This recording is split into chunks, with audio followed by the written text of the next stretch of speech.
I've been dreaming on in my head like I've seen it. A life worth living is a life with meaning. I'll do what I love till my heart stops beating. I'm feeding this demon. Got a taste, can't erase bitterness in my face. Work a job every day till your dreams fade away. Like a card, never change, play the game that we say. I need a break. Hi everyone, thank you very much for joining me. Don't forget to subscribe and like my videos. Here's the latest information that I have for what's going on at Yellowstone. The earthquake swarm is continuing. Two people who were recently there at Yellowstone, one Stormy, Josh, I talked to him for about 2 hours yesterday while he was at the park. Gave me lots of really good information. And then Terry, who is also there at the park recently, also gave me some really good information. And as you know, there is a block order to release certain information. And sometimes the rangers do know about certain situations and sometimes they don't. Terry, who was there, which she had traveled over by Lake Butte, Yellowstone Lake, witnessed a cloud of sulfur crossing the road.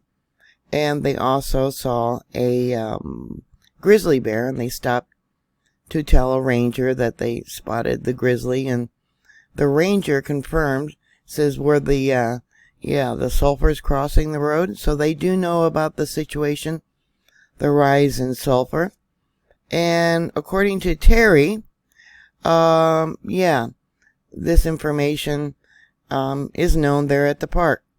Now, according to Josh, Stormy, at some of the geysers, and actually also according to Terry, the fumes coming up from the geysers are so strong they had to cover their faces and their mouth. And Josh said it actually burned his nose. I'm waiting to get the pictures. He probably has over 100 pictures that he's going to send to me. Hopefully I'll get them whenever he gets a chance to send them. And he also got rock samples and samples of tree sap that look like it possibly could have sulfur attached to the sap. So I'm really excited to get this information and to share it with you. USGS is sort of catching up with the earthquakes that occurred on the weekend. As you know, they don't work on the weekend. But they do have, let's see here, 6 earthquakes reported for today. The largest being a magnitude 2.4, which is hogwash. The most recent one they reported is a 0.7. I really shortened up the seismic wave of this earthquake. And doing so, it comes in as a magnitude 1.78. It really should have been shortened to over here. Let me change this. And it's still shorter than what it should have been. It comes in as a magnitude 1.98. Yeah, not a magnitude 0.7. That's the last earthquake they've reported. And you can see we got all kinds of them here that are not being reported. 8:13 Universal Time. Again, I really shortened up the seismic wave. And it comes in as a magnitude 1.92. And we'll go back to the signature. You can see how it just rattled on for quite a while. The next one I'm going to do is this one right here. It's not marked in red. So it happened somewhere other than this monitor, which is Maple Creek. The boreholes are still down. Let's go to the seismic signature. We'll shorten it up again. And that comes in as a magnitude 1.67. Now, when they're marked in red, as you know, that means that the monitor at this station, which is Maple Creek, picked up the earthquake and sent a text message to someone there at possibly the University of Utah or United States Geological Survey, USGS. So let's check this out, and we'll shorten it up too. And it comes in as a 1.90. And we'll go to its seismic signature. And we got another one. See, the monitor went small on me. We got another small one there, not marked in red, at 10:16. We got another one at 10:16 and 55 seconds. This one here is 10:15 actually. Okay, and then we got another one at 10:17 and 11:19. None of these are being reported. Let's look at the spectrogram, and we'll make it really short. Okay, and that comes in as a magnitude 1.25. If I shortened it even more, it would be a magnitude 9.1. And we'll go back to the, yeah, see, I shortened it up way too much. Way too much. Alright, so we'll go there. A magnitude 1.38. And then down here, yeah, we got harmonic tremors. See how it's rounded? Volcanic, harmonic, or volcanic tremors. And yeah, we're having a little bit of drum beats going on. Now, drum beats means when the conduit where the magma's trying to come in, it'll reach a point where it's still solid. It melts and then gushes through. And then it reaches another point where it's solid and gushes through. And we got some more down here. There's probably way over 100 earthquakes on this chart. I was downloading the data last night when I got the phone call from Josh there at Yellowstone. And so I wasn't able to do a report. Yeah, look at the drum beats. Oh my goodness. He actually climbed up on the resurgent dome. He told his children and his wife who were with him it was the bubble of the magma coming up into the system. There was all kinds of dead trees that had turned black. Sulfur everywhere. And maybe the reason no one reports what's going on there is he found 4 plants. I don't know if they were being cultivated or not. Up there at the top of Mallard Lake Resurgent Dome. That one of them had a bud. And I told him, well, you should gather the seeds. Some states make it legal, if you know what I'm talking about. And call it Yellowstone. Many of the geysers, the different types of fungus, microbial mats, I don't know until I get the pictures, but it sounds like they had died. Because many of the geysers had turned black. The edges had turned black. Deposits of sulfur everywhere. Absolutely everywhere. The smell was real strong. Like I said, he did a test, and he said that the smell actually burned his nose. So because of his report, as I was talking to him, live from there, from Yellowstone, and what Terry sent in, the sulfur has definitely increased, where you see clouds of sulfur crossing the roads. Another thing he mentioned was how bad the condition of the roads were, falling apart. There was one section where they were raising the road, putting rock underneath to dissipate the heat, because Yellowstone is heating up and it's melting the roads. So they were putting a layer of gravel underneath and then putting the asphalt on top. But he said the roads were in very poor condition, and that's because of the heat coming up. He put his hand on the ground for me to feel the temperature of the ground. Now, it's been still very cold there, in the 40s, But he said that the ground temperature actually felt maybe about 70. He didn't have a thermal camera with him. Yeah, didn't think about that. Things we think about later, right, after the fact. He was amazed at the amount of dead trees. Dead trees everywhere. And the trees that were still standing, you can tell that they were dying from the ground up, from the gases coming up. Because about a third of the way down, I believe he said, the tree branches had already all died. And there was all kinds of them already laying on the ground that had turned black.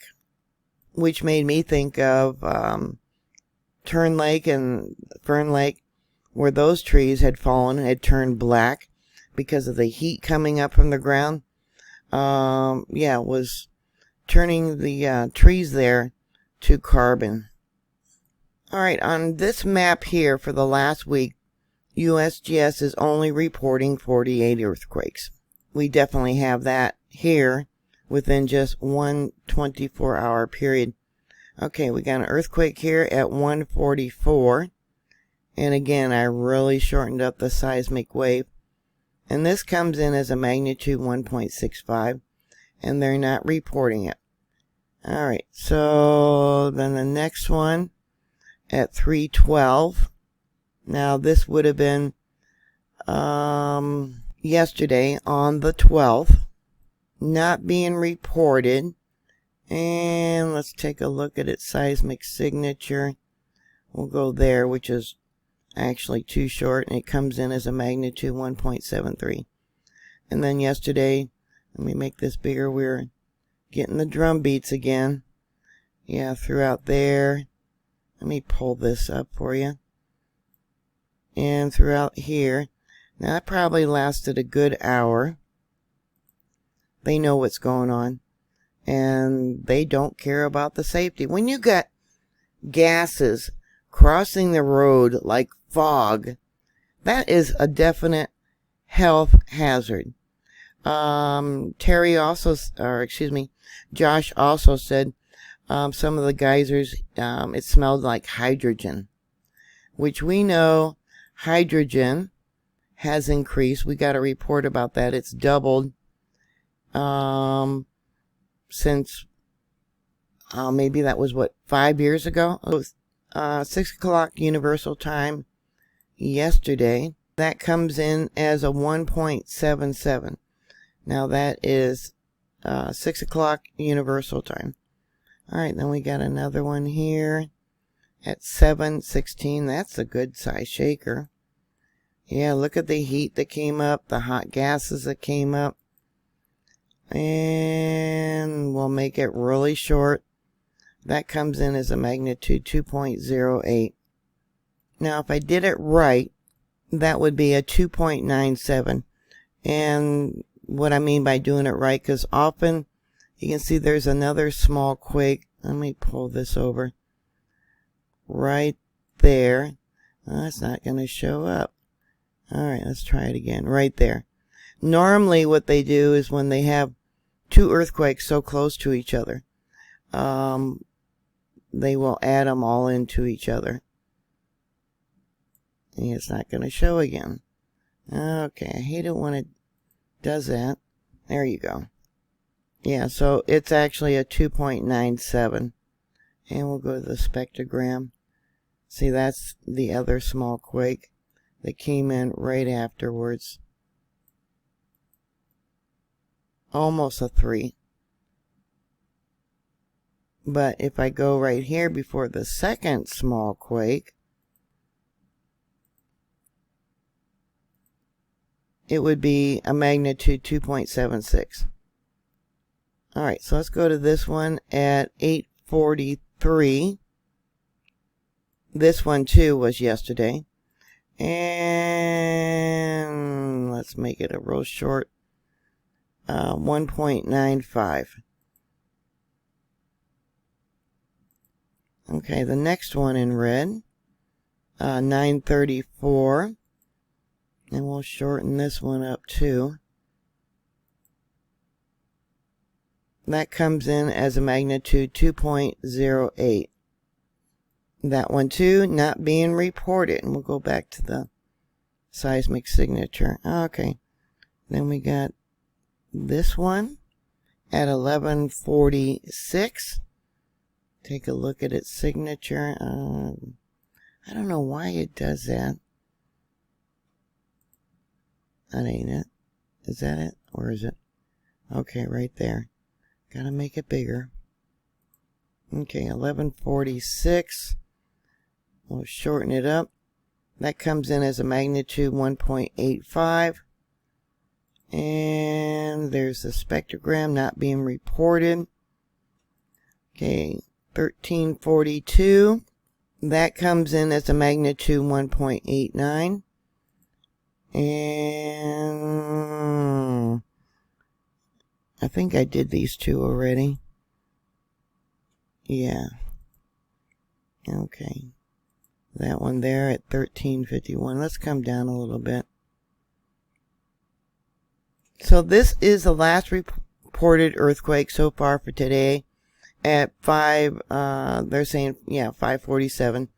All these earthquakes here, and you can match them up, they are not reporting. None of them whatsoever. Looks like the largest one would be this one right here at 10 o'clock and 30 seconds. And that would be a 1.90. That's this one right there. And we'll look at its seismic signature. And then, yeah, I already did that one, I think, too. At 11:19 that they're not reporting. So this is the last one they're reporting right there. They're not reporting the one afterwards, which is that one there, or that one there, and the image is going to get smaller and smaller as I go along. Frustrating when it does that. Oh, look at here. Let me pull that. Yeah.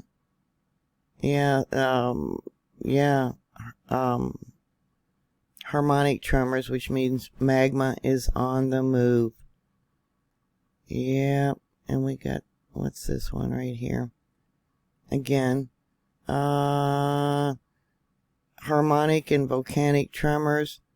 And then, let's check this out. Volcanic tremors there. And we'll check this one out. Go back here. Tectonic. So the plates are moving. This is close to a fault line, a rift system, which runs up along Yellowstone. And yeah, we know the plates are moving. Yeah. And once again, this is what it was showing when I pulled the files. Alright, I want to take a look at this one because this is a nice little blob. Oh, it's not going to show. Why is it not going to show? Let me see if the other monitor shows. Why is it not going to show? 1630.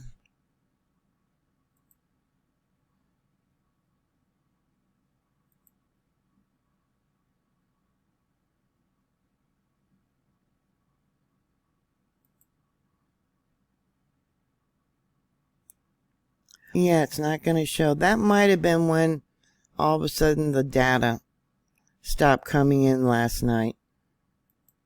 Yeah, that's showing. Now see, that's tectonic. The plates moving, causing the earthquakes. Yeah, I can't wait to get the photos from Josh.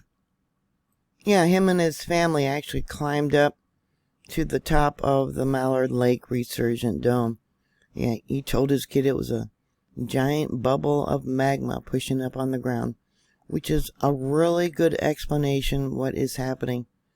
He went to different parts, and I'll do that information when I get the images from him, so I can explain to you what he witnessed while he was there yesterday.